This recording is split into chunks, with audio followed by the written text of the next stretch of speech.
Rabbitohs Radio Podcast, the number one source for everything South Sydney Rabbitohs. Welcome to another edition of Rabbitohs Radio. My name is Grant Chappell. I'm joined by my loyal co-host and friend, Darren Brownie Brown, and Big Lez from Big Lez's Rugby League Podcast. What's doing, boys? Yeah, g'day, boys. Chaps, Big Lez, and to all the viewers out there and all the listeners as well. It's welcome back to the Rabbitohs Radio Podcast. Yeah, it's been a while since we've been in the studio. Obviously came in last night for a bit of a tester, a bit of a practice one. I mean, you see the Rabbitohs boys training out there. We need a bit of a training ourselves, but look, we're back into it. Can't wait for this ep, mate. Well, it's been Melbourne Cup time. We had a few false starts last night, but we're back on. Hopefully this is going to come through to you loud and clear. We've had a little bit of a break off the back end of a big season, but we're going to try and pump out a few episodes leading into Christmas and certainly ramp it all up. Speaking of into round one. Speaking of the Melbourne Cup, Chaps, what a winner from Robbie Dolan. $80-something. Did you back it? No, I didn't back it. I didn't know it was in the race. That's the third year in a row, the horse that won it. I didn't know it was in Jeez, it was a good ride.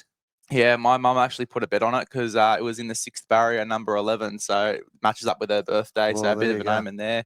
She won about $1,000, so Nice. not too bad. Not too bad at all. Wow. There you go. Lucky mum. Now, going to start off on a bit of a somber note. The passing of legendary Eric Eka Robinson, Rabbitoh player number 478. 67 games, first grade for the Mighty Rabbitohs between 60 and 64. And passed away at the age of 82, Brownie. Yeah, sad news. We got the news yesterday that he passed away, Eric Robinson, better known as Eka in the local community, or the legend as well, they used to call him. But, yeah, a South Sydney junior coming through, played with the Alexandria Rovers and the Redfern All Blacks later in his life. But, yeah, a very classy player. Didn't have the opportunity to watch him play, but being told he was a very classy and skillful player.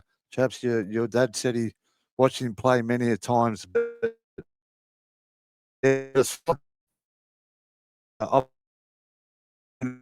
his son, Eric Jr., a shout out, well, not a shout out, but condolences to the whole family, and our thoughts are with you through these difficult times. And, yeah, a great sporting family as well. Yeah, proper South legend, and condolences to everyone involved. Big Les. Yep, condolences to the family, and look, wishing them all the best during this time. Well, a lot of people might know that his son was Ricky Walford, and his grandsons were Nathan Merritt and the Robinson boys, Reese, Travis, and Chase, all quality rugby league players. We're only calling them only a month or two ago in the A-grade grand final. So, yeah, Travis Robinson there for the victors of the Alexandria Rovers in our local A-grade competition. Look, since we spoke to you, there's been a couple of announcements by the Rabbitohs. One was the coaching staff for 225. One was the senior squads, and there was some pathways. We'll get to the pathways in another episode, but we're just going to concentrate on some of those coaching hires. Look, it was announced a long time ago, but Wayne Bennett is a massive in. It's going to give all our club and players and staff a lot of confidence going into coming off a pretty tough season, but going into a season where, look, no one's lost and no one's won yet. Yeah, speculation all throughout the year, wasn't it, Chaps, that Wayne Bennett was going to be returning to this mighty club, the South Sydney Rabbitohs, and it happened. And what a great signing it will be. It's a coach that I think we need. We need a little bit of hardship there and a bit of experience in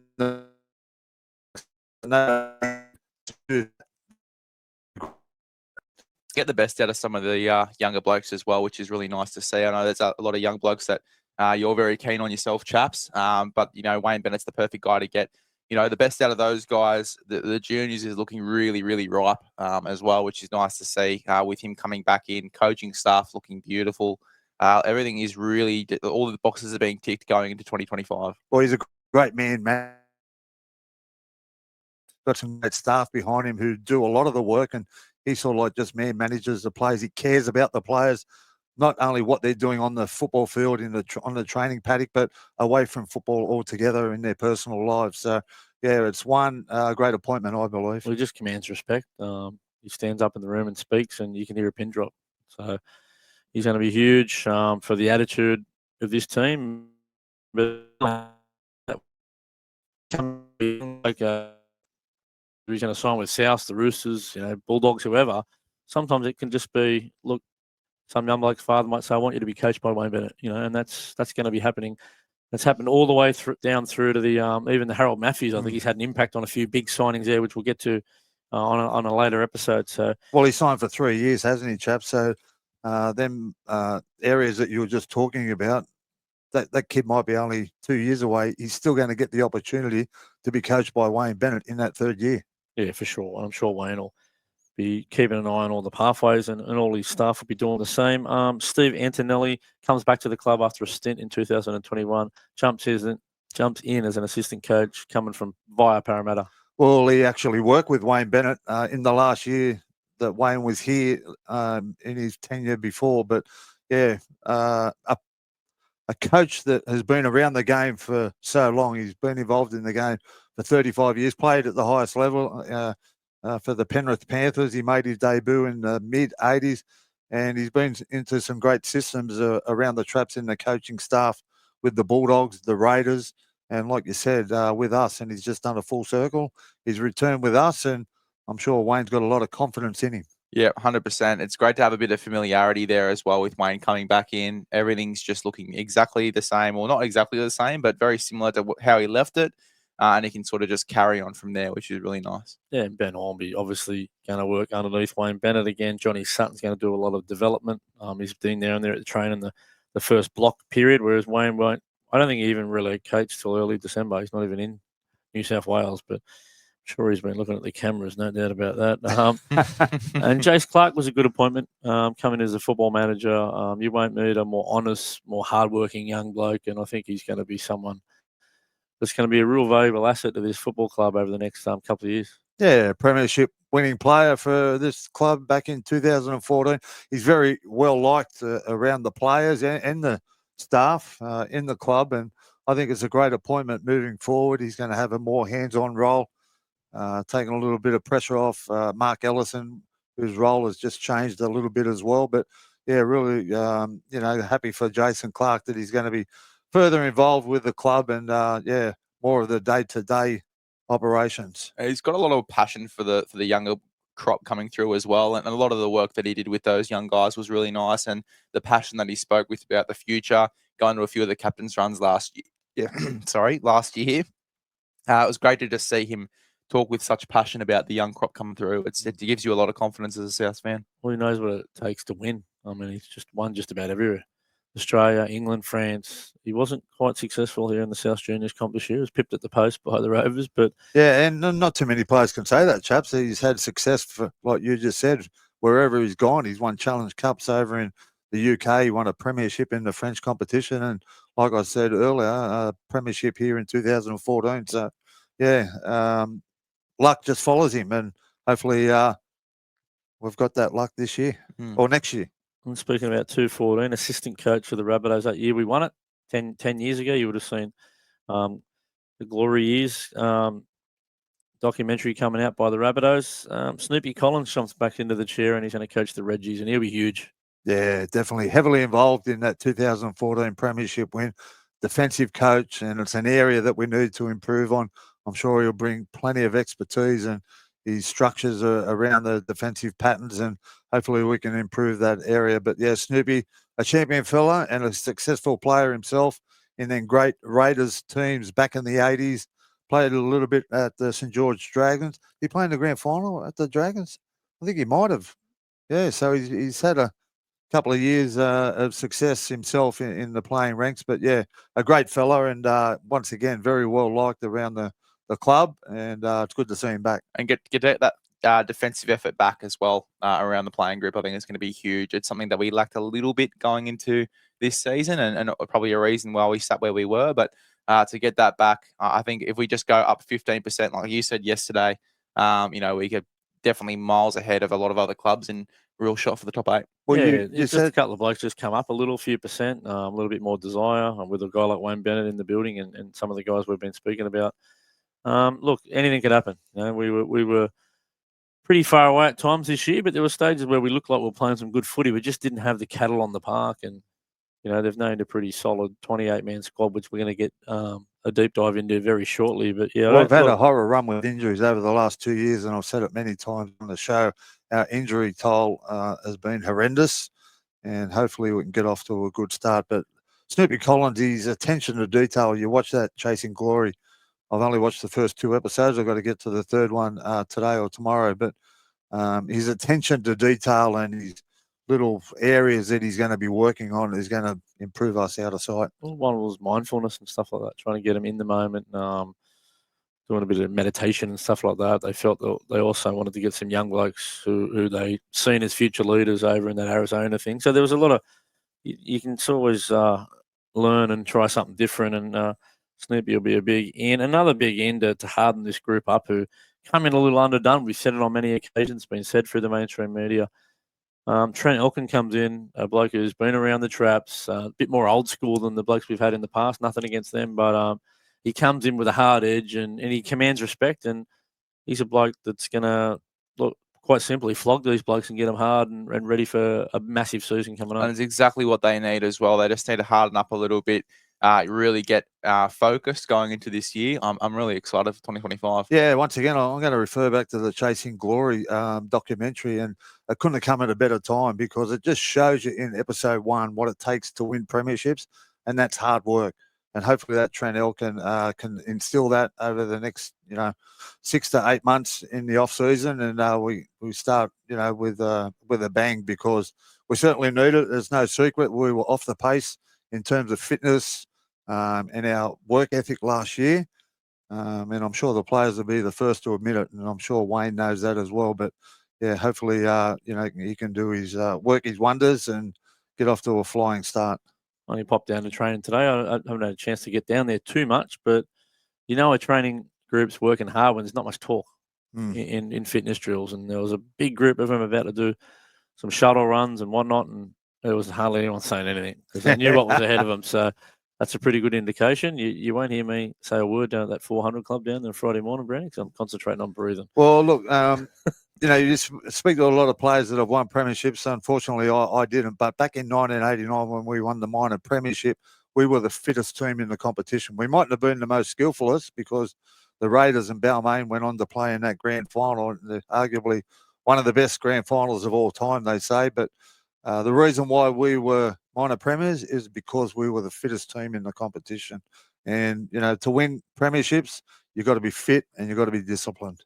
Yeah, speaking of former Raiders, we got Dave Ferner taking over the pathways, and I think it's a huge inclusion for South Sydney Rabbitohs. A bloke who's just done it all in the game. His family is very much entrenched in rugby league history. One thing about Dave Ferner, he's as tough as they come. I've heard some stories about him getting in a fight with 2 blokes. There was 4 punches thrown between the 3 blokes in the fight, and 2 blokes were knocked out, and it wasn't Dave Ferner. Oh, he can certainly hold his own, Chaps. But another great appointment by the club, I thought, last year. He's done it all in the game, hasn't he? He's won premierships, played for his state, played for his country, and he's actually coached at the highest level in the NRL as well. So, yeah, great appointment, very experienced, and I'm sure the pathways are going to benefit from him being involved because that's where it all starts. Exactly. When you have someone that's that entrenched in the game and obviously has a long legacy in the game through his family and through the achievements that he's had in the game as well, it's great to have that sort of person, just breeding the next batch of crops as well.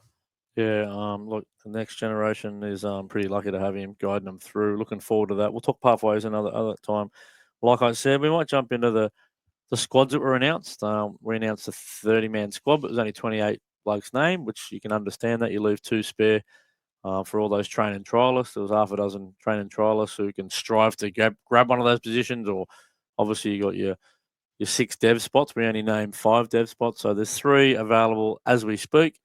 We've got some speculations and rumours coming up later on. We'll get to that. But I thought overall as a squad, if they can all stay healthy and come up a little bit with Trent Elkin, flogging them and getting them hard and fit, and I think we've got a pretty good squad, to be honest. I really do. I think we're going to be a lot more competitive and be knocking on the door of that top 8 or just on the fringe of that 4. Oh, with the signings that we've signed, Chaps, it just adds so much more depth to the squad, and as it would. We signed probably 5 or 6 players that are all quality first-grade players, and they're all going to be pushing for selection come round 1. I think they've just all added great value and depth to the squad because a couple of them can play different positions. Yeah, just having that versatility in the squad, I think, is great, especially when you've got injuries throughout the 17. Having guys like Jerome Burns, who can obviously slot into fullback, 5'8", halfback, a few positions there. Jai Gray can do the same. Just having that versatility, even in the forwards, and a lot of back rowers in there, but they can also play middle as well if you need them to. Having that versatility, I think, is really important. Maybe we are a little bit weak in the middles is the only sort of criticism. But other than that, I think that we have a really nice, well-rounded squad going into this upcoming season. We've still got some quality middles, like Cam Murray, like one of the real great forwards and small forwards in the game in the last 20 years. Look, he's injured at the moment with I think it was a wrist reconstruction. Look, if he all goes well, he's a chance to play in round one. I mean, no, they chucked out a media outlets, chucked out a 5-month injury. I think there's a chance he plays in round one, from what I understand. There's a bit of speculation getting around about that. So not only that, you got Jairo, he can play both, middle and edge. Keon's proved that this year, middle and edge. Lachlan Huber's the same, middle and edge. There's blokes who can play in both positions. Even Benny Lovett, who's probably not a big headline name, but he can play middle and edge too. So, my only concern, chaps, with our middles is we just haven't got that one big bopper that you probably need. Obviously, we had Tom Burgess for the last 10 to 12 years, and we're just missing that now. Someone like Big Nelson, or we'll probably talk about him a little bit later, but Matt Lodge, who is available. He might just fill one of their spots, but we'll discuss that a little bit later. But chaps, some of the signings. Yeah, well, I mean, we haven't really had a good look at Lewis Dodd. I don't believe he's here. He's not training as of yet. But the Pommy is going to come out here and test the Australian waters, so to speak, to see how he goes. Obviously, his skill set, he's got speed, and we lacked a little bit of pace at times last year. And I think we've added a lot of pace and speed in this lineup when you start in the halves. And I like having your halfback who can, if someone wants to push up on the outside to one step and he's away, he's into the backfield, and he looks like he's one of those guys who can do that. He's a great support player. He's a good kicker. Unfortunately, he's another left foot kicker. We've got about half a dozen left foot kickers, but that's the way it goes. Have you had a little look at Lewis Dodd? Yep, watched a lot of highlights of him in Chaps, and I spoke to a mate of mine who's got a very good football brain. He said this kid goes all right, and he might be our number 7 moving forward. But like you just said, he likes to take the line on. He's got a nice kicking game. And the good thing about the halfback and what you want from your halfback, he likes to get his hands on the ball. And that's exactly what Lewis Dodd does. And you're really looking forward to watching him develop over, the next 12 months. And hopefully he can hold that number 7 position down, because we really need some stability there to help Cody Walker out. Yeah, 100%. I think that he's definitely got to be in for a big preseason. I really am looking forward to seeing how he goes. Obviously played in the World Club Challenge a few years back and played very well there. Granted, he had a pretty decent team around him too. I think a veteran hooker, just name escapes me, but he had one of those guys in there that was regarded as one of the better hookers in the Super League competition. Jack Wellesby, I believe, was the fullback. So they had a really nice little team there. But yeah, look, a really quality player. Granted, wasn't in first grade in Super League all year, but it was more so because they had a young bloke coming through the ranks that they had to prioritise that was going to be there in the future rather than Lewis Dodd. So it was the only reason why he wasn't playing first grade there. But look, I'm looking forward to seeing how he goes. I think that he's going to be a really exciting watch during the preseason. And I think the best thing for him to get the best out of him during this preseason is that there's pressure on that jersey. There really is going into next season. Well, if you think about Wayne Bennett and his relationship with halfbacks and what he's been able to get out of him, you can go all the way back to Ricky Stewart, premiership winning halfback there. Alan Langer, one of the great small men we've ever seen in the game. Then he went to Ben Hornby, converted him from another position into a premiership winning halfback. Benny Hornby's still hanging around. Done a great job with Adam Reynolds. And more recently, he's done a pretty good job with young Katoa up there at the Dolphins. So I can suspect Wayne will simplify his game. Don't complicate it. You don't want to complicate a young half. He's already going to be up against it. You know what? They're going to be targeting him. Edge back rolls are going to be trying to run over the top of him. That's going to be his biggest challenge, his defence. So it doesn't matter if you come from England or if you come from Penrith or Walker Mills. You're going to be up against it in the halves in terms of defence. So, look, I'm pretty confident Wayne can get something out of him. Other than that, Well, in attack, Chaps, he's got one of the best halves partner in the game. Comes up with the most try assists for the last 3 years, just about, in Cody Walker. So all he's got to do is try and find Cody space, give him space out the back, and Cody will do the rest. And hopefully AJ will go on his way and break that record this year with the amount of tries scored. But yeah, really looking forward to that combination, Lewis Dodd and Cody Walker. Yep, 100%. Can't wait for it. And I think as well, the fact that Cody had played 7 as well, if Lewis Dodd tends to be a little bit more of a 6 and sort of sit in that role too with a bit more of an attacking style of play, Cody's had experience in the 7. All you have to do is swap the 2 over. Cody runs the side. Lewis Dodd plays off the back of that. So I think that works quite well too, just having those 2 together. Keep in mind, Jack Whiten also played in halves last year. So if they want to have that Cody and Jack Whiten combo, they can do that. Humphreys is an out-and-out halfback. As I said, there's so much real pressure on that jersey too. So it'll be interesting to see who grabs that 7 jersey come round 1. Chaps, say Lewis Dodd does grab that jersey. What side does he play? Like you just mentioned, both left foot kickers, Cody and Lewis Dodd, but obviously Latrell can do some kicking as well, and he's a left footer as well. So what side do they play on? Well, traditionally, he plays on the right-hand side, doesn't he, Lewis Dodd, because that's where our halves play. So he might be able to get that little bending left foot kick that goes up to the corner. He's really crafty with his short kicking game. He's got a decent long kicking game too, which we're going to need if our forward pack's not huge and not getting out of their own end. But you've got a guy coming in to relieve that pressure in who, look, one of my favourite players is Campbell Graham, a bloke who's going to roll the sleeves up. And from all reports, he's done some contact drills first time since surgery. I think the surgery was in January or February, wasn't it? And it's come up with a big tick of the box, and it's looking good. So Campbell Graham is a huge in for this team in 2025, boys. Well, just effort and edge defence. I think just having a guy like Campbell Graham walking back into this team on that right edge is going to be so important. He is just all effort, as you said.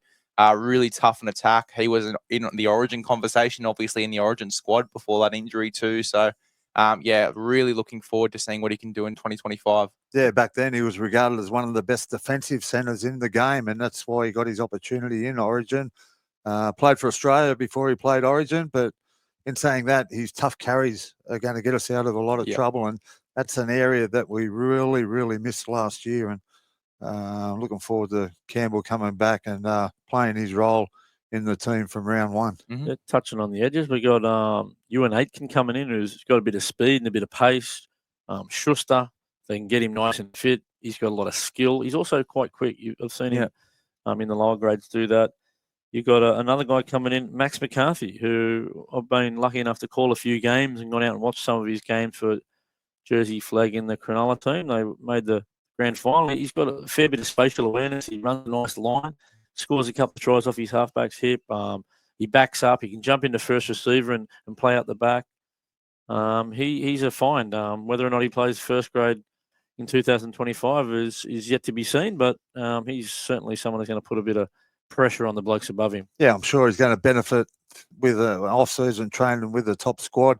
I don't think Cronulla Sharks will be too happy to see him go, but yeah, a great talent for the club. And like you said, Chaps, he's a nice edge back rower. He likes running good lines and he can use the ball as well. Played in that really good Sharks team over the last couple of years and was a dominant player. And, it's a really good pickup for us. Good to see the McCarthy name back in the Souths jersey. 100%. Really talented young bloke and can't wait to see how far he gets this year. Chaps, you mentioned Josh Schuster. I'm really excited about the signing of him. Very talented, very skillful player. If we can get his fitness right and get him up to speed and back into the NRL standard, he's going to be a real benefit for this club moving forward. He can win you a game on his own, can't he? Well, personally, I don't think he's someone you're going to see much of early in the season. I think they'll be patient with a guy like that because we've got a lot of depth in that position, as I just spoke about. He'd be someone who comes in the calculation to the middle towards the back end of the year when your forwards are starting to get harder and stronger and right in the middle of winter there if we're starting to dominate in the middle of the field, which I think we can with a lot of smaller forwards and a lot of fitter forwards. He might be someone that comes in and plays a bit of footy, and that's what Wayne Bennett wants you to play, what's in front of you. He's not going to coach coach football out of blokes, which can happen in certain squads and certain teams. We spoke about versatility, and he's one of them players. Him and Ewan Aiken can play a number of different positions, and that's the area that I was talking about at the start of the show. Is the signings that we've signed gives you versatility and a little bit of depth in all these positions, and yeah, really looking forward to it. Well, look, I think it's the first time I'm going to disagree with you on the show, Chaps, but I think that Schuster will start straight away. I think he'll be on that right edge. I think that he can just provide so much, class and a bit of ball playing ability there on that right side, especially when you got a new halfback coming in. I think it's important to have another ball player there on that side too.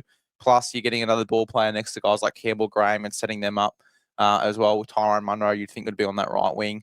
I think that he comes in straight away and he'll be on that right edge, and Wayne will really mould him into that dude. Yeah, I agree, especially if he has a really, really good off-season, and that's what he needs.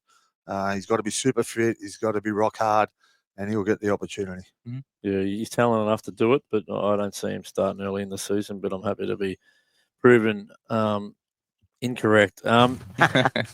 Hazen Mellors is a guy who's a wild card. We've been speaking out about him for a while on this show. Just needs to get through a preseason unscathed, big, strong, athletic. We've seen some clips of him and footage of him down there at training. I've had some reports that he's in great nick. He's got a great vertical leap on him, which you want in your wingers. He loves the tough carries. Got an offload on him.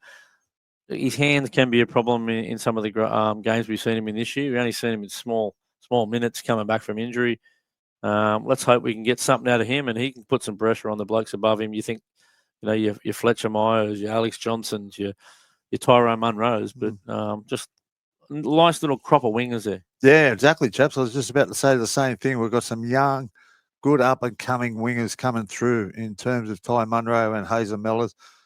Been injury-prone over the last couple of years, a very sporting family, so he's definitely got the talent and the genes there to be a quality player. And just like you said, get through an off-season unscathed and start the season fresh and get some games under his belt, and I'm sure he'll be pushing for a selection, mid-year. 100%. I think there's so many spots in this side up for grabs, so it'll be interesting to see if guys like that can make a push. Yeah, for sure. Where do you see a guy like Tallis Duncan? Is he a rock solid in your 17 every week from round one? From my point of view, yes.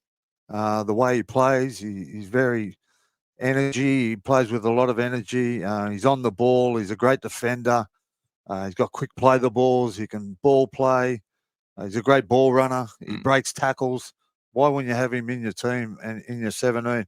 Just went over to Papua New Guinea, played for Australia in the Prime Minister's 13. I've got all reports that he went really well over there. He went so well there. He'll take a lot out of that. I think he'll only improve every year, and this kid's going to be something. Yeah, I've got to find a spot for him in my 17. I'm a massive fan of Tallis Duncan. I think you are, Big Les. Yeah, he killed it in that Prime Minister's game. If you've watched that footage, he was outstanding. Real good ball playing 13.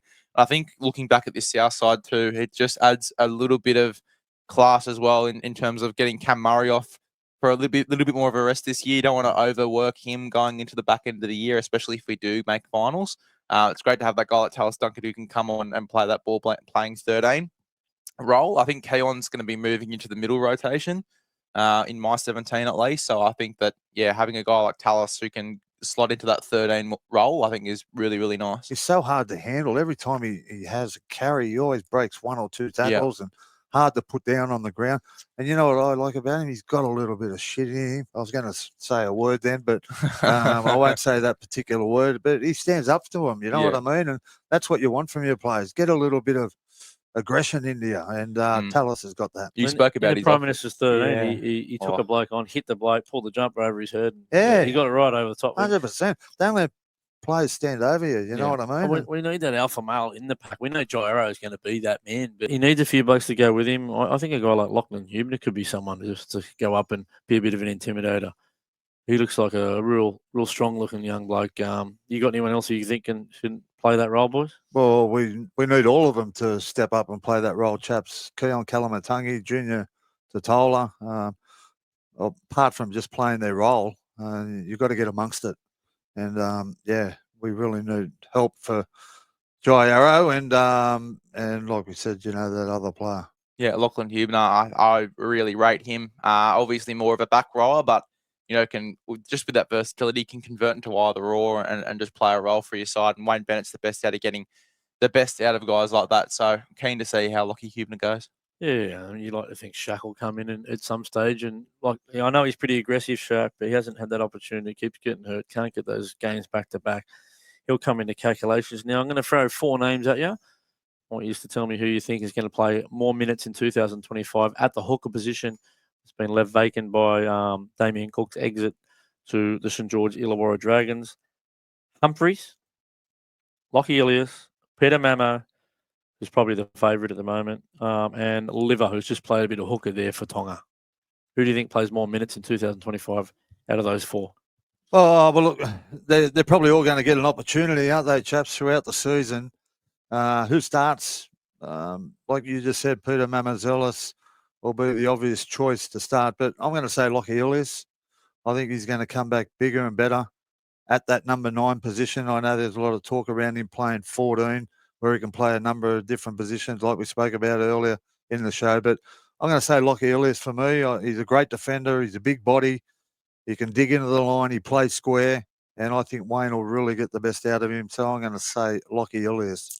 It's a tough one, mate. Trying to be a bit of a curveball. I think Humphreys.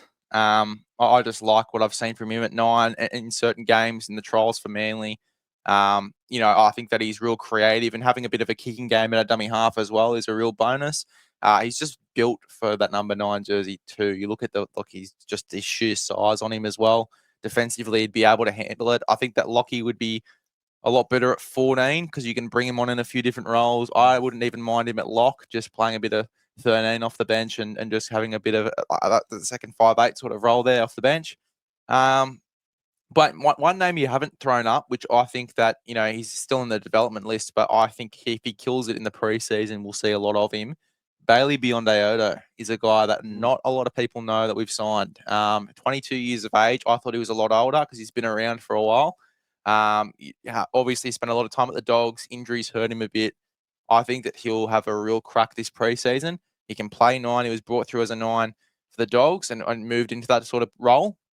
But mostly played in the halves. He's probably one of the only right kickers as well in that south side too. So maybe he's a little bit of a smoky for 7. But I think that at 9, he's someone that you've really got to keep an eye on. Pretty sharp, yeah. He's I think he's 17 first grade games at the Dogs over a couple of seasons. Came through the Roosters system, I believe. We were talking to a bloke who's involved with the Roosters. He said he had him there, and he really rates him. A classy young bloke, really nippy, really zippy. Can sort of step and weave and explode through holes. And yeah, look, he's been given an opportunity. You never know what happens in an opportunity. There's a few spots available, like we said. Look, he's going to certainly be in the mix. But is he at the Blackhawks now? No, he's down here now training with us. Yeah, but is he contracted to the Blackhawks? He's contracted with the Blackhawks, but he's been given an opportunity training trial. I think there's about 4 or 5 of them. Yeah, well, you never know. Last year it didn't pan out for too many of them. I think the South Sydney Rabbitohs only ever Gurmat to play first grade was the only one, Gurmat Shibasaki, and I thought he did all right against the Dragons there. But what about your thoughts, chaps? Who do you think will play the most minutes at 9? Well, look, some people say that I've left my biceps at home because I don't have any, if you have a look. But Humphreys is not one that ever gets accused of that. He's got the biggest Warwick Farms probably at the Bunnies at the moment. Yeah. You'd think so. I think Big Les is sort of trying to emulate what's happening there, mate. I don't think I'm catching up to him anytime soon, mate. He's pretty defined, old Lockie Humphreys. Yeah, I think he's going to get his opportunity. Look, me personally, I want to back the local junior. I want to see Peter Mamazoulis reach his potential and be the hooker that he set out to be many years ago. He's been so patient in the lower grade, sitting behind Cookie. If there's anyone that I want to see succeed and play the longest minutes and be in a good side that's winning, more than they're losing, it's Peter Mamazoulis, mate. He's come from a great family. He's a local. His dad's a mad South fan. Grew up in the area, played lower grades here. Pete's a Maroubra Lion, former Maroubra Lion like myself. And he's a great bloke. He's a great champion bloke. But look, I've got nothing against the other blokes. If they win their spot, Lockie, he could play a number of positions, as you said. A guy who works very hard. Liver, even though he's done it for a long, long period of time. I don't think Liver's got an 80-minute performance in him in a hooker back-to-back weeks at his age. I think Liver will be in the forward pack. I don't think he'll be a utility. That's how he's going to be used. I think he'll be in the pack to have a bit of mobility there coming off the bench in the middle. Such a powerful unit, Liver. Done a great job there for Tongan national side. Look, another one there we haven't spoken about, and geez, you can grab a headline. Our old mate Latrell Mitchell, but look, Latrell, he cuts a lean figure at the moment. He looks like he's lost weight. He's got rid of the I think he had a bar in his garage or something like that, and he's got rid of that. He's bringing in the sauna, the ice bath. He's doing all the right things to give himself an opportunity to play 25 games next year. If Latrell Mitchell plays 25 games next year, I'll throw it out there. I think we're in the top 4, boys. Yeah, I seen a clip from Jack White and getting interviewed on the Channel 9 News only a couple of nights ago, and he said Latrell's in for a big season. He can really see it in his eyes and his determination to be, successful at this particular club. We spoke to him a couple of years ago, Chaps, and he said, I'll tell you what, I'm going to win a premiership for South Sydney. Well, he hasn't done that yet. Hopefully 2025 is the year. Yeah, well, look, if you need anywhere to store that bar that you had in the backyard, give us a buzz. Be happy to sort you out there. But look, he looks as fit as he's ever been, which is such a positive sign. Obviously, at the golf day for levels, he was there, and everyone was saying, "Look how fit Latrell looks. Look how massive and Latrell is, and how trimmed down he's gotten." And obviously, we said the same thing about him going into Vegas as well. I'm just hoping that we get the best out of Latrell and we get this Latrell with this determination and this focus going into the full 2025. And if we do, as you said, mate, top 4, probably not even the ceiling. And like we said earlier, Wayne Bennett is the key. He can get the best out of Latrell. He knows how he operates, away from footy as well. They both got the same interest in farming. And so, real great manager, and he'll do the job with Latrell. His success could be the cows. We don't know. But look, and not the Cowboys. Look, you got to make sacrifices too. And I'm pretty sure him and Jack have made a bit of a vow to get off the drink, no drinking this off season, to try and come into the season as primed as possible. I can go back many years. A friend of mine, Rennie Matura, in his first full season, he just come off winning the flag. He won the reserve grade. Him and Sonny Bill used to knock around down the beach there, and they did a full pre-season off the drink. And 9 months later, they were lifting a trophy together. So they're the sacrifices that you got to make, and you get the end result, Brownie. Well, we spoke about it at the start of the show, didn't we, Chaps? Hard work and discipline, and that's exactly what you just spoke about. That's what wins premierships. So, it's the boys have got to get that instilled in them, from now till next year, and that's what's got to happen. Look, Jack and Latrell are married men, but Rennie and Sonny, they had the shoeless front themselves at their feet. They're a lot younger than them two blokes, but looking forward to that, boys. Look, a couple of little signing rumours there. The Fox signs a 2-year deal with Parramatta. Not the ink's not dry yet, but thoughts on that one? I think it's a good move for both. Yeah, I agree. I think that Addo is going to suit that Para side well. I think it's on cheap as well. It's not on that 800K or whatever contract he was on previously and at previous clubs. But look, I think he's going to really have a shining season there at Parramatta. That the side that they're building there next to Dylan Brown on that left edge, he's going to be so dangerous. And look, depending on who his inside centre is going to be, really excited for Josh Addo. Yeah, quality player. Played at the highest level once again for his state, country, won premierships, and really good signing for Parramatta. He's like our bloke AJ, isn't he? He's getting on it a little bit in age, but he's a try-scoring machine. He can score a try if it's on offer, and great signing for Parramatta. There was talk that he was going to come to the Rabbitohs, but it just didn't work out. But great signing for the Eels, and we've still got 2 spots left. So who are we going to sign? Well, just on the Fox again, I think he was on about 550K. Look, this is just reportedly a speculation at the Dogs on a 2-year deal remaining on his contract. I think South were keen on him, but just didn't want to go anywhere near that 550. It might have been closer to the base minimum. And I think the Dragons shucked in an offer around the 350K mark. So Parramatta's either matched that or bumped it up a little bit. And that connection with the former Storm connection with Jason Rolls, him being down there, I think that was the thing that got him over the line. So well done to Parramatta Eels. It was a good sign. We'd love to have him at the Bunnies. Obviously, a local boy, grew up around the area. Don't think he played a lot of rep footy with South. It was more with Cronulla. But he didn't get the opportunity, but well done to him. Look, speculation in the last couple of days about Matt Lodge coming to the Rabbitohs. A bloke who, look, he's had plenty of headlines over the years, but not too many in the since he came in back to the Broncos. Matt Lodge, 29 years of age, 121 first grade games, a buck 17 kilos. The big bopper. He's your tackle one prop, Brownie. Yeah, definitely, Chaps. I really like him, and I think his football has outweighed all them headlines over the last couple of years. He's played some really good football, especially last year for Manly. I thought he was so dominant in some of them games. There was a game there against Canterbury that him and Paseka beat them on their own. Yeah. By just charging into him going forward. He's a player that I believe will suit our style of play. We need that big bopper like we spoke about earlier, a player that's just going to get the ball and say, come with me. Yeah. I'm going to take us forward. And that's exactly what we need. Well, exactly. And having a guy like Wayne that can give him that direction as well. We've seen how many players improve under Wayne. I think that Matt Lodge could be definitely Has he one of worked those under guys. Wayne before? Brisbane? Yes. Yeah. Well, there Wayne you brought go. him back into the game. That's right. Well, there you go.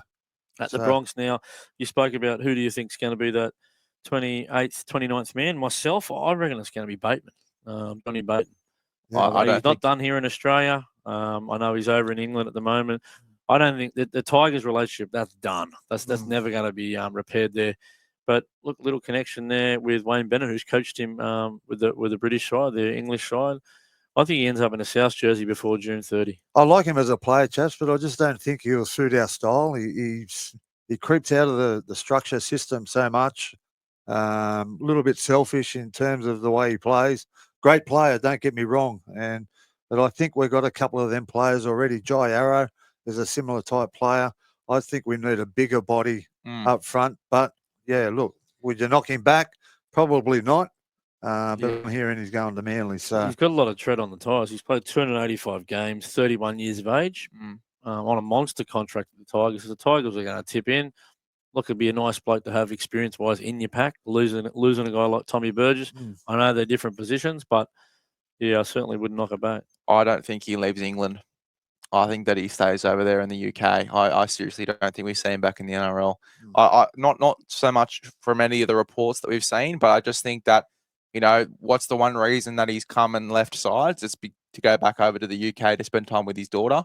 I think that he's got to prioritise, being over there with his daughter and take another deal maybe at Warrington or somewhere else. And that game really suits his style of play as well. Over there, a little bit unstructured, plays off the cuff a lot. And, he really adapts to that game over there. Well, he cited the reason to go back to England was to be closer to his daughter. But from my understanding, he wants to win a premiership. And he's not going to win an NRL premiership playing in England, I can tell you that. No one's ever done that. It's not possible, actually. But I think he comes back and has a crack. Even if it's not this year, it might be the following year. I really do think that could be a possibility. What about you two blokes? Who do you think is going to fill the spot? Obviously, Matt Lodge comes to play, at least one spot. Yeah, look, Matt Lodge definitely comes into play. Mate, Tane Milne was at training today. Yeah, he was down there at training in plain clothes, but yeah, I'm not sure what that means. Yeah, speculation that he could be going overseas. Nothing's been set in concrete. I'd like to see Tane here at the Rabbitohs, especially now Josh Addo-Carr has signed at the Parramatta Eels, or so the speculation as well. But I just think we need one big middle and one outside back. And, Tane Milne can fill that role. He can play a number of different positions as well. So, yeah, or do we just hang off till after Christmas? Who knows? A lot of Christmas parties to get through before this round one. There could be another player coming up for sale. Well, a lot of people come undone at Christmas parties. I'm about to do that tonight. Down there at Cockle Wharf. Don't follow me around. I don't want to be reading about you tomorrow, Chaps. Tane Milne, look, my mail is I think he signed a couple of year deal over there in England. That's just all speculation, but that's where I think Tane is going to end up. And look, me personally, I thought he'd done enough to win a contract at South this year. South did offer him a base minimum.